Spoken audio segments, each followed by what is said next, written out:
तो सर आप बताइए आपने क्यों चुना इम्पोर्ट एक्सपोर्ट?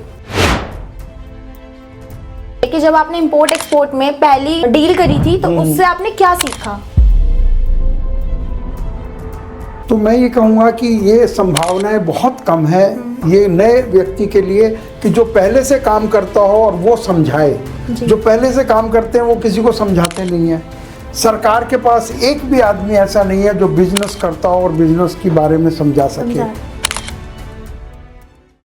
हेलो एवरीवन, क्या आप भी इंपोर्ट एक्सपोर्ट का बिजनेस स्टार्ट करना चाहते हो तो ये वीडियो आपके लिए बहुत अच्छी रहने वाली है, क्योंकि ये वीडियो आपको पूरे यूट्यूब पे नहीं मिलेगी, क्योंकि हमारे साथ है डॉक्टर अशोक गुप्ता सर, जिन्हें 50 इयर्स का एक्सपीरियंस है इंपोर्ट एक्सपोर्ट में। तो आज हम सर से डिस्कस करेंगे कि इंपोर्ट एक्सपोर्ट का बिजनेस कैसे स्टार्ट करें। क्या आप लोग जानते हैं कि आपने इंपोर्ट एक्सपोर्ट बिजनेस ही क्यों चुना अपनी लाइफ में? नहीं जानते ना? तो आज यही क्वेश्चन हम डॉक्टर अशोक गुप्ता सर से पूछेंगे कि इन्होंने अपनी लाइफ में इंपोर्ट एक्सपोर्ट ही क्यों चुना। तो सर आप बताइए आपने क्यों चुना इंपोर्ट एक्सपोर्ट? चेष्टा जी, बहुत ही बड़ी बात है कि जैसे आज लोग चुनते हैं कि उनके मन में कोई चीज़ आई और उन्होंने यूट्यूब पे देखा, फेसबुक पे देखा और उन्होंने फिर उसको स्टडी किया, फिर चुना। हमारे सामने ऐसी कोई संभावना नहीं थी। मैं बात कर रहा हूँ 1980 की। ओके। मैं जयपुर में रहता था, वहाँ इंपोर्ट एक्सपोर्ट का ही माहौल था। हर बड़ा आदमी इंपोर्ट एक्सपोर्ट की बात करता था। तो मुझे मेरे मामा जी ने पहली बार मुझे जर्मनी भेज दिया।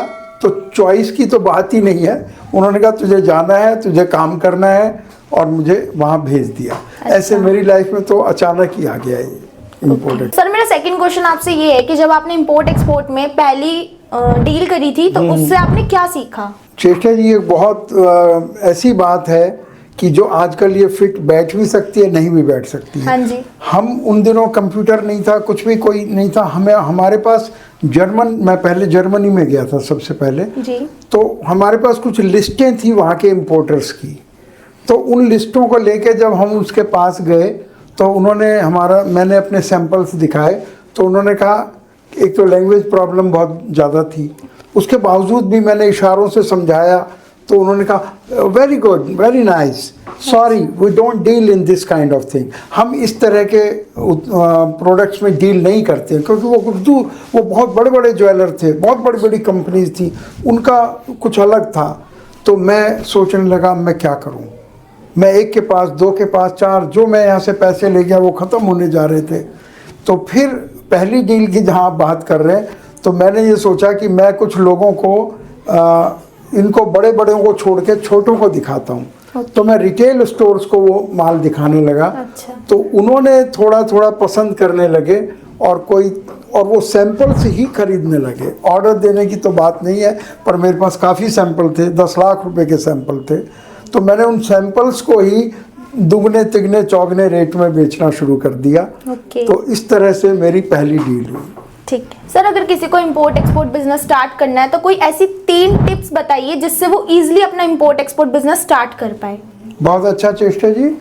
देखिए, अभी तो बहुत संभावनाएं हैं। वो 3 टिप्स में मैं ये कहूँगा कि वो कोई भी काम करने से पहले उस पर पूरी रिसर्च करे, ठीक, खोज करे। और अगर उसे नहीं आता है ये, तो कोई ऐसा व्यक्ति जिसने ऑलरेडी इंपोर्ट एक्सपोर्ट किया हो उसकी राय ले।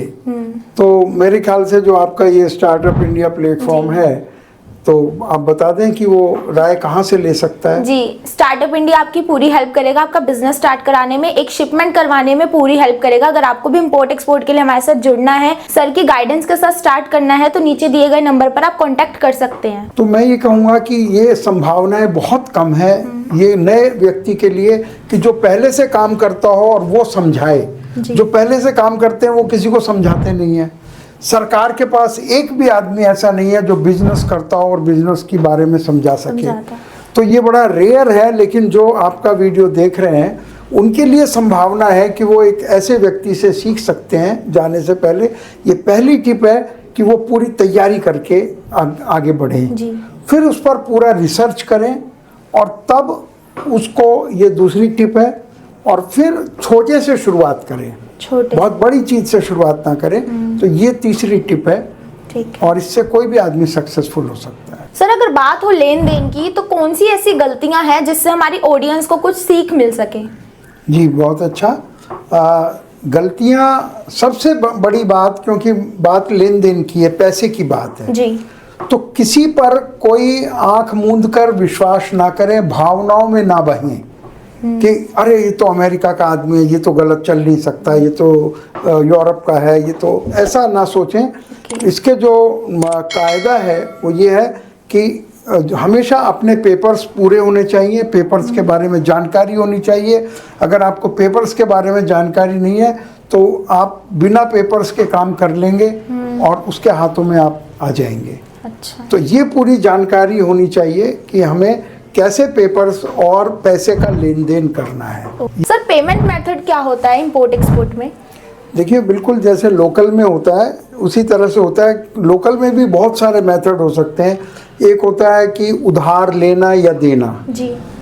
लेना तो कोई बात नहीं है, पर देना नहीं चाहिए किसी को उधार। दूसरा होता है कि माल आपको मिल गया है तभी पैसे देने हैं। ओके। ये सबसे अच्छा मेथड रहता है। और जो लोगों के मन में ये रहता है कि एलसी वगैरह से वो बहुत अच्छा कर सकते हैं, लेकिन जो नए हैं वो एलसी में सबसे बड़ा फ्रॉड एलसी में हो जाता है। तो केवल नाम से ना सोचें कि एलसी बड़ा सेफ है, एलसी बड़ा सेफ है। सबसे अच्छा रहता है जिसको बोलते हैं सीओडी, कैश ऑन डिलीवरी। आपको माल मिले तो आप पैसा दो। सबसे अच्छा मेथड ये है। ओके सर, इंपोर्ट एक्सपोर्ट में रुपीस को डॉलर्स में एक्सचेंज करने में कोई नुकसान तो नहीं होता? ये भी बहुत अच्छा आपने पूछा, क्योंकि लोगों को इसका आइडिया ही नहीं है। हाँ जी।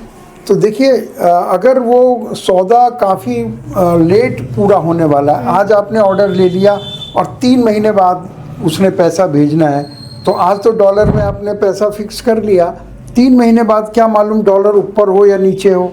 तो इसके लिए बैंक से एक संभावना होती है, आप बैंक को कह सकते हो कि आज का रेट फिक्स कर दीजिए, जो भी आज का रेट है, तो फिर नुकसान नहीं होता। अगर आपने उसको ओपन छोड़ दिया है तो नुकसान भी हो सकता है, फ़ायदा भी हो सकता है। वो एक सट्टे की तरह से हो जाता है। ओके।